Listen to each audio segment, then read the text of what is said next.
Je salue le gouverneur BRH là, je salue le directeur général du ministère de l'économie et des finances, je salue le vice-gouverneur BRH et tout le monde BRH, mon conseiller BRH qui est là, je salue le directeur général du budget, directeur général adjoint de la DGI, directeur général adjoint du ministère de l'économie et des finances.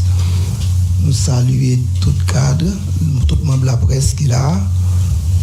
Et nous saluons. Matin, c'est un événement important pour nous au ministère. Et ça fait déjà environ un mois, 15 jours depuis que nous avons réuni la presse. Déjà, c'était dans le cadre de pacte de gouvernance que nous avons signé avec BRH. Jeudi à là, nous réunis pour que nous annoncions que depuis 25 février, une mission Fonds monétaire en Haïti, qui était en Haïti et qui allait jeudi à là, qui était rentré pour dans le cadre d'une mission économique, une mission qui est axée sur facilité d'élargie de crédit que les FEC. Et ce n'est pas la première fois qu'on a signé avec Fonds monétaire, genre de mission, genre de accord, genre de programme. Ce n'est pas la première fois qu'on a signé un programme de facilité d'élargie de crédit avec Fonds monétaire. Il est vrai que dans le passé, puisque nos potes prendre décision pour nous signer, il y a un bon obstacle qui fait que nous ne pas signer programme ça avec fonds. Nous avons été dans le cadre côté que nous sommes en ligne avec une série d'objectifs qui te permettent que nous arrivions jusqu'à l'événement aujourd'hui, jusqu'à signature ça. Aujourd'hui, à la programme de facilité de l'achat de crédit. Le programme, ça, son programme, sont prêts concessionnels liés autour de 0%. Et son prêt qui autour de 229 millions de dollars. Décaissement prêt fait selon un calendrier qui est établi, mais pour la première année, on a gagné autour de 45,3 millions de dollars cap décaissé. L'année de première année, ça veut dire que avant septembre, exercice. C'est comme ça qui capte décaissé pour la première année. Et puis pour les autres années, et puis selon un calendrier qui est établi, le montant a décaissé au fur et à mesure. Prêt à son prêt, qui c'est la première fois que Haïti est bénéficié de tout quota. Quota Haïti, généralement, c'est 60% qu'on nous la donne. Et fois ça, il y a 100%. Et nous avons signalé que dans le cadre du programme ça que nous tiens, sont programmes qui permettent que nous poursuivons un ensemble d'objectifs bien précis. Des objectifs, par exemple, portant sur la politique macroéconomique, question d'instaurer une stabilité macroéconomique dans le pays. Nous connaissons que Haïti doit sortir de l'état fragile lié pour aller vers un état qui est capable de générer croissance et richesse et faire passer croissance là à un chiffre. Faire passer croissance là et faire augmenter croissance là, de passer de 1,5% côté de l'année dernière à 2,5% jusqu'à 2022. Ça, c'est un effort que le gouvernement prend engagement pour le poursuivre. C'est un effort que nous prenons pour arriver à ça, de manière à ce que nous sortions pays de l'état de fragilité lié à un état qui est capable de permettre que nous booster l'économie, nous permettre que nous créer croissance, nous créer richesse dans le pays.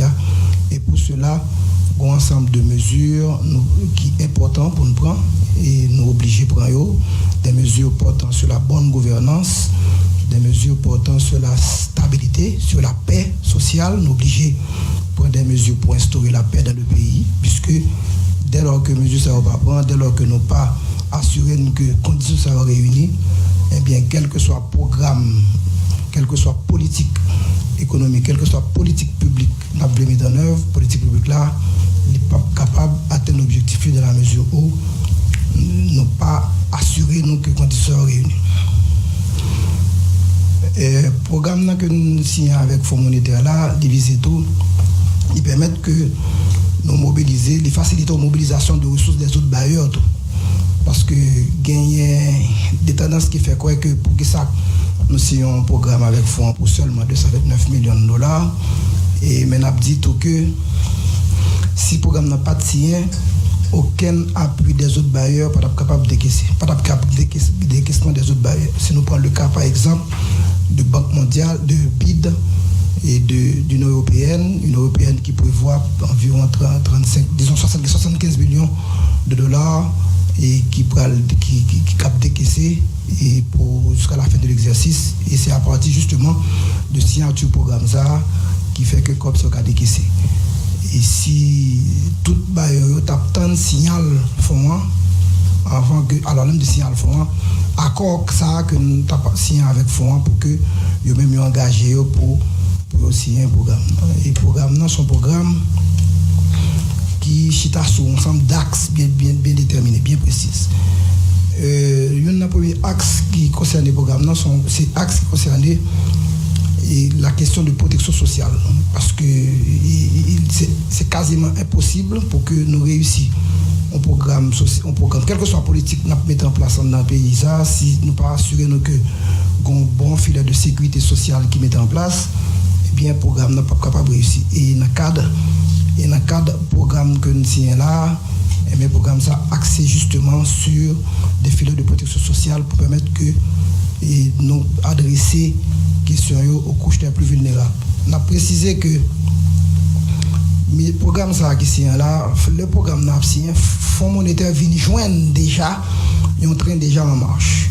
Son train qui est déjà en marche, puisque nous avons déjà pris un ensemble de mesures de bonne gouvernance, nous avons déjà pris un ensemble de mesures fiscales, douanières, axées sur l'assainissement des finances publiques de l'État.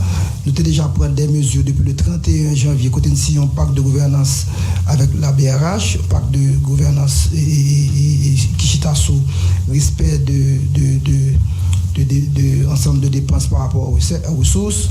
Nous avons déjà pris un ensemble de mesures globales. Le 4 février, nous prenons un ensemble de mesures sur les dépenses, sur la régulation des dépenses et sur le train de vie de l'État.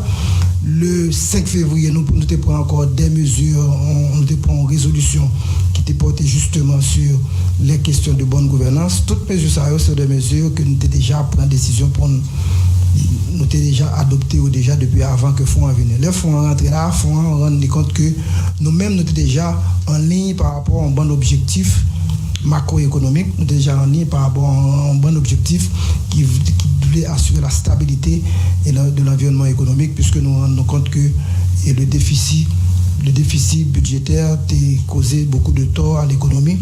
Le déficit budgétaire qui était entraîné en financement de la BRH, financement ça a été fait en sorte que taux de change est très volatile, taux de change est dans une situation côté que nous pas capable de donc il a fallu que nous prenions mesure ça pour que nous arrivions au moins et stopper la volatilité de changement et ouais comment on a réduit et dépréciation de changement. Là encore, nous obligés mesure ça nous obligés prendre tout parce que nous rendons compte que si nous voulons limiter l'inflation, si nous voulons faire l'inflation passer de hauteur liée en chiffres, eh bien nous obligés prendre des mesures ça pour que nous capables d'adresser des questions ça dans le pays. Donc les fonds rentrer, ils joignent un ensemble de mesures que nous prenons déjà, des mesures portant sur des repères, d'abord des repères structurels, nous-mêmes nous devons sur des objectifs quantitatifs, nous devons déjà, des mesures qui portent par exemple sur réduction des dépenses de l'État, des mesures qui portent sur réduction de la subvention, des mesures qui portent sur la réduction des exonérations fiscales et douanières, des mesures qui portent sur la question de gestion, de la bonne gestion au niveau des achats de biens et de services. Un ensemble de questions, nous-mêmes au niveau, un ensemble de préoccupations qu'au niveau du gouvernement, nous avons déjà adressé le fonds à rentrer. Fonds de faire les rentrées, il fait seulement que viennent constater nous-mêmes qui étaient déjà en train de mettre de l'ordre dans la question des finances publiques de l'État. Donc, ceci étant dit, nous croyons que il y a seulement garder avec nous ça nous fait et peut-être mettre des opinions, mettre peut-être des points de vue qui confrontent nous, puisque nous-mêmes nous avons déjà senti que c'est dans l'île ça va aller, parce que nous pas pas boire dans la situation ça. C'est faire pays à sortir de l'état fragile que l'IA, fait que pays a vive vers une stabilité macroéconomique pour que gagne un mieux-être pour chaque citoyen de pays. Si ça pas fait pas gagner magie dans la question. Là, c'est ou bien on fait, ou bien on pas fait. C'est ou bien on accepter des mesures d'austérité pour redresser les finances publiques de l'État, pour redresser les questions budgétaires et fiscales, ou bien ou quitter question en dérivé net, le ça ou une situation côté que on voit un déséquilibre des finances publiques, un déséquilibre dans la situation macroéconomique côté qui parle néfaste pour tout citoyen dans cette société côté que on va joindre des niveaux de taux d'échange qui peut-être parle aussi déjà entre déjà 100 150 200 gouttes. Donc on pense que ces mesures ça c'est vers ça pour nous garder, c'est considération pour chaque citoyen de faire pour que et comprendre les grandes décisions de politique publique qui sont en train d'être prises parce que nous pensons que les dépenses de l'État doivent être mieux orientées, doivent être orientées vers des dépenses qui visent la croissance, une croissance inclusive et durable, et ce n'est pas des dépenses de manière, je dirais, farfelue ou qui pas aucune valeur ajoutée. Ce n'est pas des dépenses qui sont capables de booster l'économie, ce n'est pas des dépenses qui sont capables de faire croissance dans l'économie, ce n'est pas des dépenses qui sont capables de créer richesse dans l'économie. Donc nous pensons que nous devons mettre l'accent sur des secteurs clés, comme pour des secteurs, un secteur comme l'agriculture, là, depuis plus d'un mois, là, nous n'avons pas accompagné, nous n'avons pas cadré le secteur agricole ça, là, pour nous être qui gens que nous avons adressé de manière et des questions qui sont préoccupantes au niveau du secteur. Pendant longtemps, nous devons comprendre que le secteur agricole, là, c'est un secteur seulement qui a des problèmes d'accès au financement. Mais nous nous rendons compte que c'est des problèmes qui sont beaucoup encore plus cuisants, des problèmes qui sont beaucoup plus fondamentaux dans le secteur, qui fait que si les questions, on a parlé de développement du secteur agricole, une question sous-jacente que nous devons résoudre en même temps pour permettre que nous arrivions à déblocage et à ce niveau-là. Nous avons dit que l'autre point, l'autre axe qui était dans la question et dans le programme, à côté de protection sociale, nous avons rendu compte que nous avons gagné réforme de EDH. Nous avons pris une décision. Bon, là encore, mon autre secteur encore qui était retenu attention, nous même dans l'État, parce que nous nous rendons compte que le Trésor public est obligé de subventionner le DH à hauteur de 10 milliards de gouttes l'année. 10 milliards de gouttes, ça, si comme ça, pas à la joindre EDH, il t'a servi plutôt à faire des dépenses structurantes, des dépenses qui permettent que, eh bien, nous redresser l'économie. Eh bien, il arrive que nous obligés de faire des dépenses à subventionner EDH à hauteur de 10 milliards de gouttes l'an. Et là, ça, sont questions qui doivent camper. Et nous rendons compte de ça. Et sur ce point,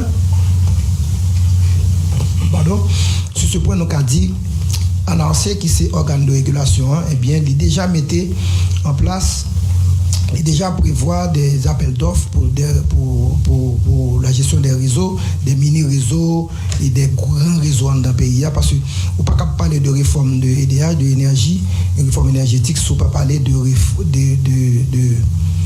reconstituer réseau électrique là. Donc c'est vers ça, nous allons réformer ça là pour avancer. Ça permet que au niveau de désengagement de trésor public par rapport à EDH sont environ de 3 ans. Et c'est sur 3 ans nous mettons ça à son horizon de 3 ans, 2 ans et demi, 3 ans, et finalement côté que définitivement EDH pour indépendant, puisque gestion énergétique là pour le faire de manière que il n'y a pas besoin et subvention et besoin de subvention ça, il n'y a pas besoin de subvention de la part du gouvernement, de la part du trésor public et qui pour permettre que les volets de son propre. Et sous base ça, on a dit que un contrat de prêt et de Taïwan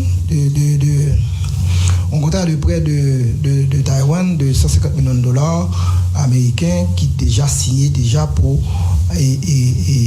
refaire réseau électrique là. Réseau électrique EDH, contrat de prêt déjà signé maintenant. Il était seulement pour que nous soumettions au Parlement pour vote parce que le gouvernement a adopté contrat déjà et contrat de prêt nous avons signé. Maintenant, il était phase seulement pour que nous commencions à décaisser 150 millions d'euros pour restructurer renforcer et rénover le système et de réseau.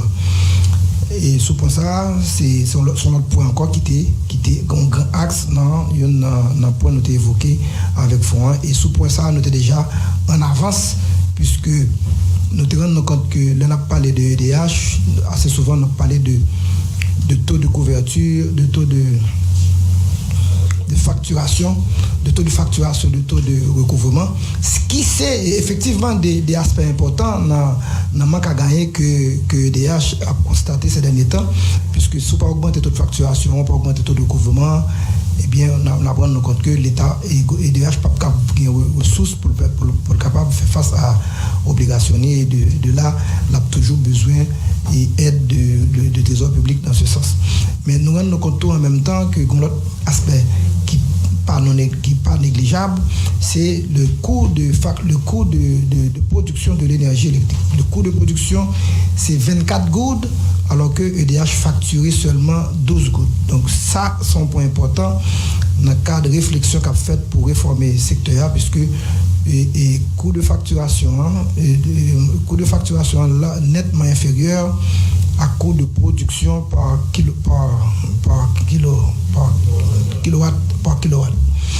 Donc c'est des problèmes qui dans le système là, que si nous ne résoudons, nous ne pouvons jamais sortir dans genre de dans l'état que nous avons, nous obligés de prendre des mesures vraiment austères pour nous redresser cette situation.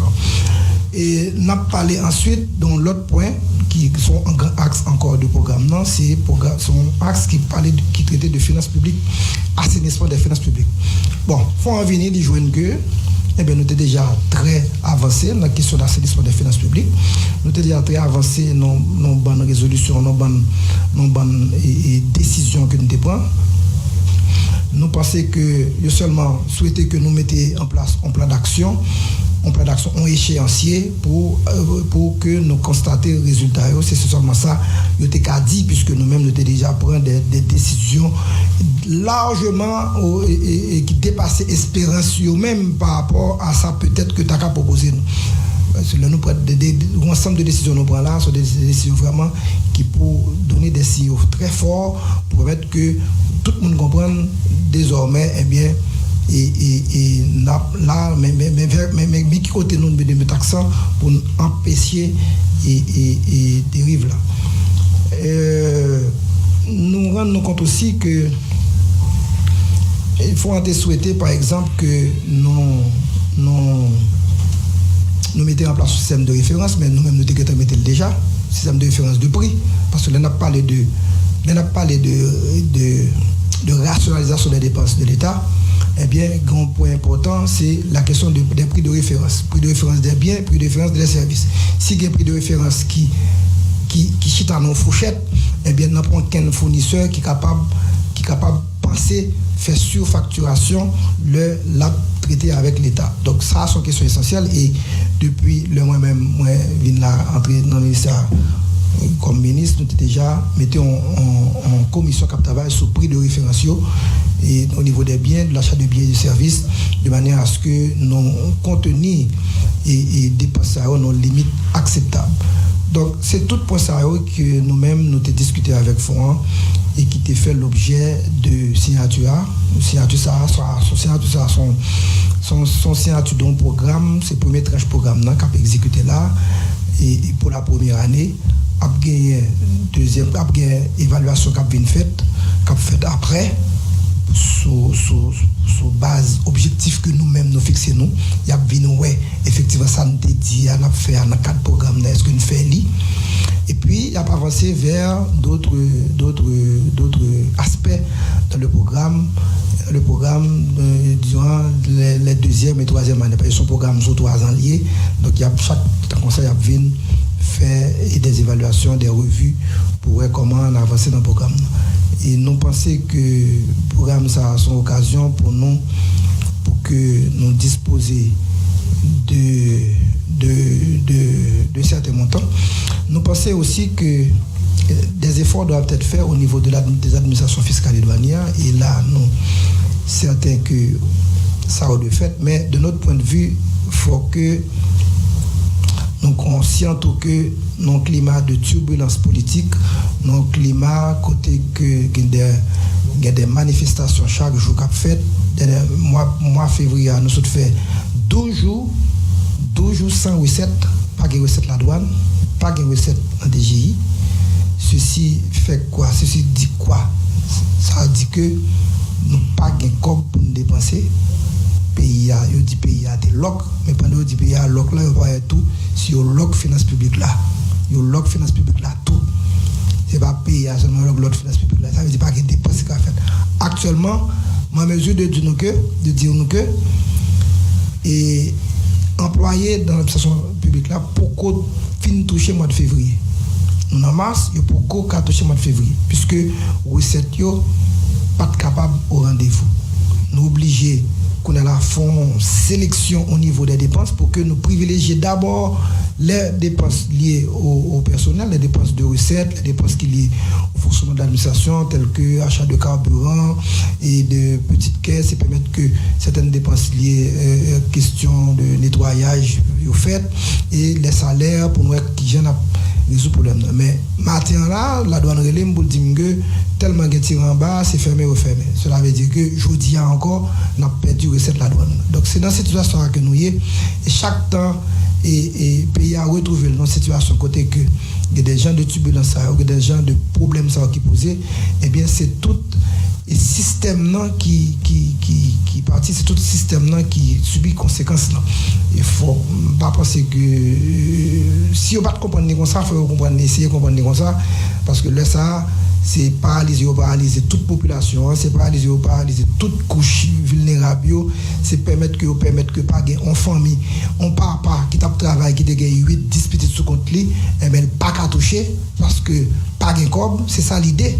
Donc, on pensait que réussite programme, ça n'a parlé là, dépend de tout facteur. Ça, on a parlé de facteurs qui sont liés aux questions de la paix, aux questions qui sont liées à apaisement et qui ont une connotation globale, qui est liée, si vous voulez, à mise en place dans le cadre de sérénité pour que nous soyons capables d'avancer et permettre que nous sortions pays en Italie.